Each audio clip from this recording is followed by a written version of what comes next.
A decent group for Indian women's team. And यहाँ पे बहुत अब मैटर करता है कि AIFF कैसी प्रिपरेशंस करवाती है हमारी इंडियन वुमेन्स टीम की।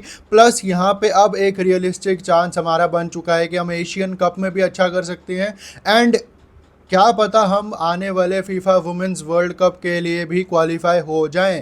हे guys, welcome back to my channel. And अगर आप चैनल पे पहली बारी आए हो तो make sure subscribe to this channel, क्योंकि यहाँ पे आपको इंडियन फुटबॉल पे डेली रिलेटेड वीडियोस मिलती रहती हैं। सो मेक श्योर सब्सक्राइब यार। सो आज वुमेन्स एशियन कप का ड्रॉ था। एंड ड्रॉ से पहले हम इंडियन फैंस को लग रहा था यार, इंडिया की किस्मत हमेशा बुरी होती है, ख़राब होती है जब भी किसी भी चीज़ का ड्रॉ होता है तो। बट यहाँ पे आज जो ड्रॉ आया है इंडियन वुमेन्स टीम का, आई डोंट थिंक कि इससे बढ़िया ड्रॉ हमको मिल सकता था, इससे फेवरेबल ड्रॉ हमको मिल सकता था।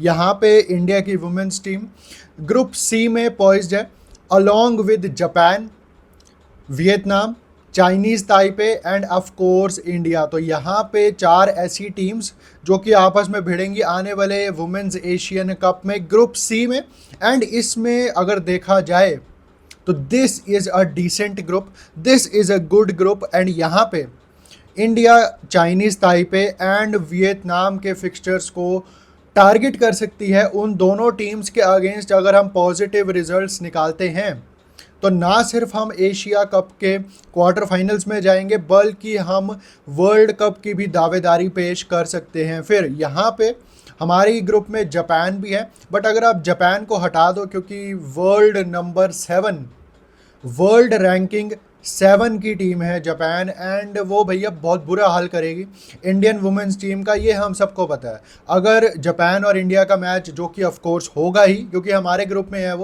वो मैच अगर 8-0, 10-0, 11-0 भी अगर जापान की टीम जीतती है तो कोई हैरान कर देने वाला रिजल्ट नहीं होगा वो। Of course they are the world champions in 2011।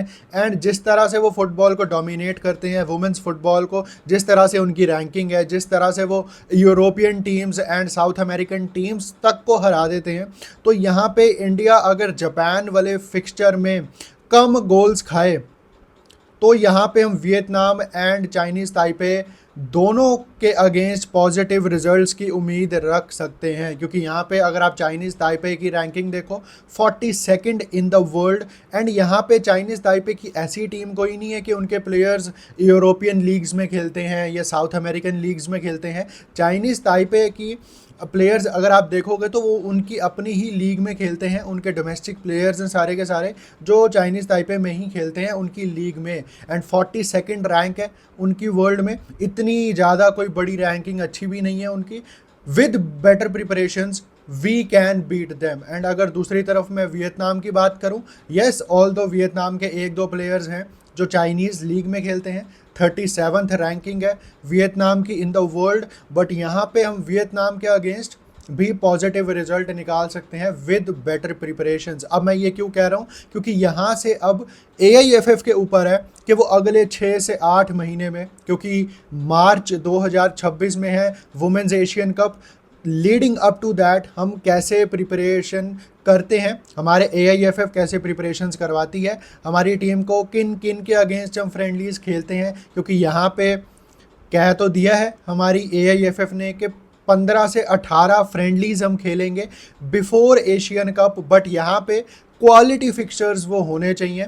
And ये ग्रुप ऐसा नहीं है कि इसमें इंडिया सेकंड प्लेस पे नहीं आ सकती या बेस्ट थर्ड प्लेस की उस दो टीम्स में नहीं आ सकती। मैं एक बात बता दूं कि जो पहली नंबर की टीम है इस ग्रुप में वो तो जाएगी ही जाएगी क्वार्टर फाइनल्स में, जो सेकंड प्लेस की टीम है वो भी जाएगी क्वार्टर फाइनल में। एंड जो तीनों ग्रुप्स में बेस्ट दो थर्ड प्लेस की टीम्स होंगी वो भी जाएंगी क्वार्टर फाइनल्स में। तो यहाँ पे अगर इंडिया थर्ड पे भी फिनिश करती है अपने ग्रुप में तो फिर भी हमारे पास चांस रहेगा। बट शर्त ये होगी कि हमें कम से कम ड्रॉज निकालने पड़ेंगे। एंड जापान के अगेंस्ट हम कम से कम गोल्स के अंतर से अगर हारेंगे तो हमारे लिए ज़्यादा बेटर रहेगा अगर हम थर्ड प्लेस के लिए compete करेंगे तो। बट अगर हम सेकंड प्लेस में आके फिनिश कर जाते हैं तो फिर हम डायरेक्टली क्वार्टर फाइनल्स खेलेंगे। बट यहाँ पे अब it's up to AIFF now कि कितनी जल्दी वो टीम को असेंबल करके फ्रेंडलीज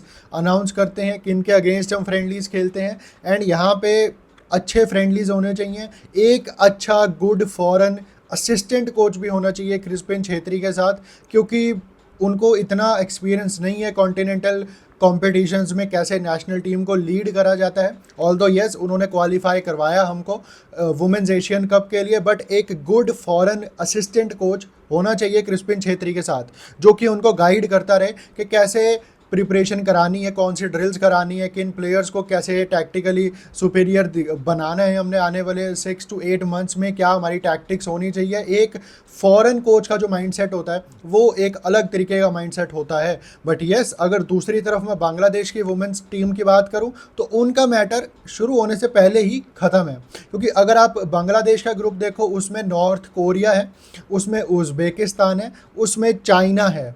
तो मैटर यहाँ पे आई डोंट थिंक के कुछ कर पाएगी यहाँ पे बांग्लादेश की वुमेंस टीम। एंड वो अपने ग्रुप में मोस्ट लाइकली 4th ही फिनिश करेंगे, क्योंकि जो 3 टीमें आई हैं बांग्लादेश के ग्रुप में they are heavyweights, and यहाँ पे वो बांग्लादेश को मैन हैंडल भी कर सकती हैं।